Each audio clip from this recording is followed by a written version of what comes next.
বিলাসীপাড়ায় coach রাজবংশীদের অনশনের আজ শেষ দিন।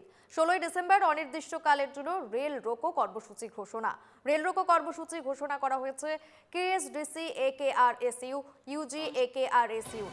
কেএলও নেতা জীবন সিং এর সঙ্গে শান্তি আলোচনার দাবি প্রতিবাদকারীদের। কোচ রাজবংশীদের দাবি দাওয়াগুলি পূরণের দাবি অনশনকারীদের।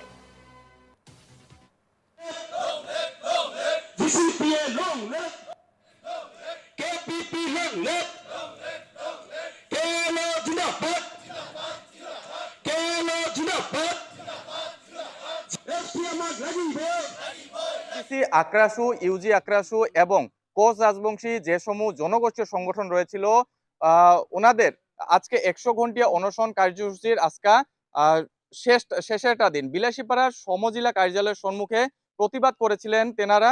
সামগ্রিক পরিবেশ দেখাবো, সতীর্থ সাংবাদিক দীপক রয়েছে, দীপক দেখাচ্ছে যে এখানে Kamtapur state demand council, আক্রাসু, Yuji আক্রাসু এবং কোচ রাজবংশী জাতীয় দল সংগঠনের উদ্যোগে কমতাপুর বা গ্রেটার কোচবিহার রাজ্য পুনর্গঠন, কোচ রাজবংশী জনগোষ্ঠীর জনজাতিকরণ এবং মাতৃভাষার সাংবিধানিক স্বীকৃতির দাবিতে 100 ঘন্টিয়া অনশন কার্যসূচি রয়েছিল। অনেক লোক এখানে অনশন কার্যসূচিতে অংশগ্রহণ করেছিল। শারীরিক অসুস্থতাও ছিল তেনাদের।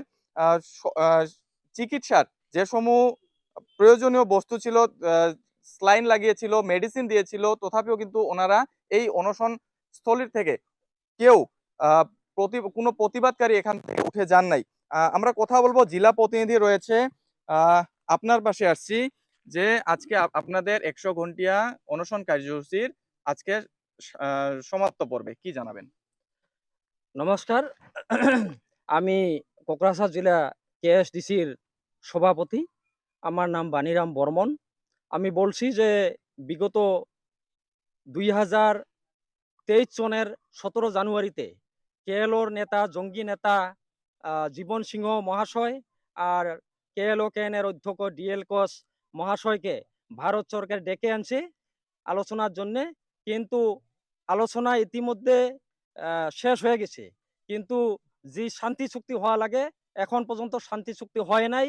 আর শান্তি চুক্তির মাধ্যমে কমতাপুর রাজ্য জনজাতিকরণ আরও আমাদের যে কমতাপুরী বা কোচ রাজবংশী ভাষা আছে, এই ভাষাকে স্বীকৃতি দেওয়ার জন্যে আমরা যাওয়া 3 ডিসেম্বরের থাকি 100 ঘন্টা অনশন কার্যসূচি নিয়েছি। আর এই অনশন কার্যসূচি আজকে শেষ হয়ে যাবে। আর এখন পর্যন্ত কিন্তু আমি দুঃখিত যে কোনো একজন সরকারি প্রতিনিধি হোক বা রাজনৈতিক কোনো নেতাই হোক, জনপ্রতিনিধি হোক এবং এমপি হোক, এমএলএ হোক, আজ পর্যন্ত কিন্তু কোনো অনশন থলিতে আমাদের খবর নেই নাই। তো এইটার জন্য আমি খুব দুঃখিত আর আঘাত পেয়েছি।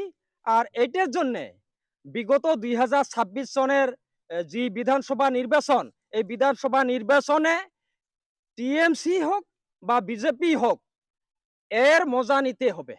অনাগত দিনে আপনাদের কি কার্যসূচি রয়েছে? অনাগত দিনে 2025 সালের 16 ডিসেম্বরে আমার রেল রোকো কার্যসূচি আছে।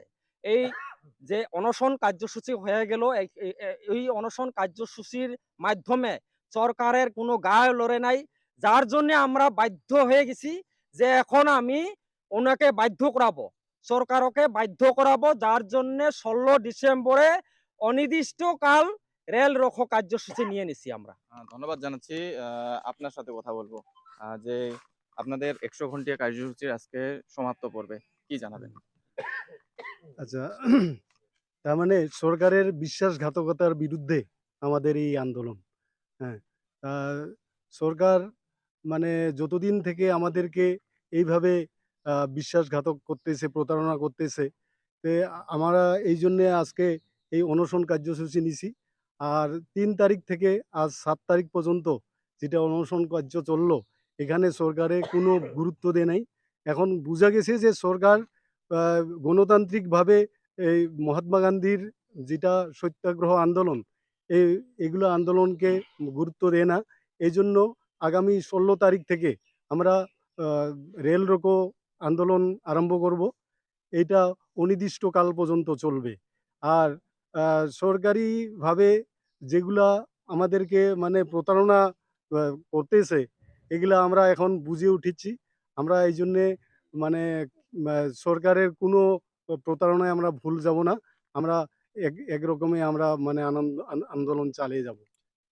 ধন্যবাদ জানাচ্ছি। এভাবেই সমগ্র অসম, বিহার, উত্তরবঙ্গতে চলছে এই অনশন কার্যসূচি আজকে সমাপ্ত পর্বে। এই সমাপ্ত পড়ার পরে ওনারা আগামী 16ই ডিসেম্বরে বিহার, উত্তরবঙ্গ এবং আসামে রেল রোকো কার্যসূচি রূপায়ণ করবে। এখন পরবর্তী সময়ে ভারত সরকার এবং যে সমূহ রাজ্য সরকার রয়েছে বিহার, উত্তরবঙ্গ এবং আসামের রাজ্য সরকার গুলো কিভাবে এনাদেরকে সহানুভূতি দিবেন, এনাদের দাবি সমূহ মেনে নিবেন কিনা তে নিয়েও কিন্তু প্রশ্নের উদয় হচ্ছে। ভিডিও জার্নালিস্ট দীপকের সঙ্গে বিলাসীপাড়া থেকে আমি অবিনাশ শীল, এনকেটিভি বাংলা। গোলকগঞ্জেও শেষ হলো কোচ রাজবংশীদের অনশন। 3রা ডিসেম্বর থেকে শুরু হয় 100 ঘন্টার অনশন। কোচ রাজবংশী ভাষাকে সাংবিধানিক স্বীকৃতির দাবিতে এই অনশন ছিল।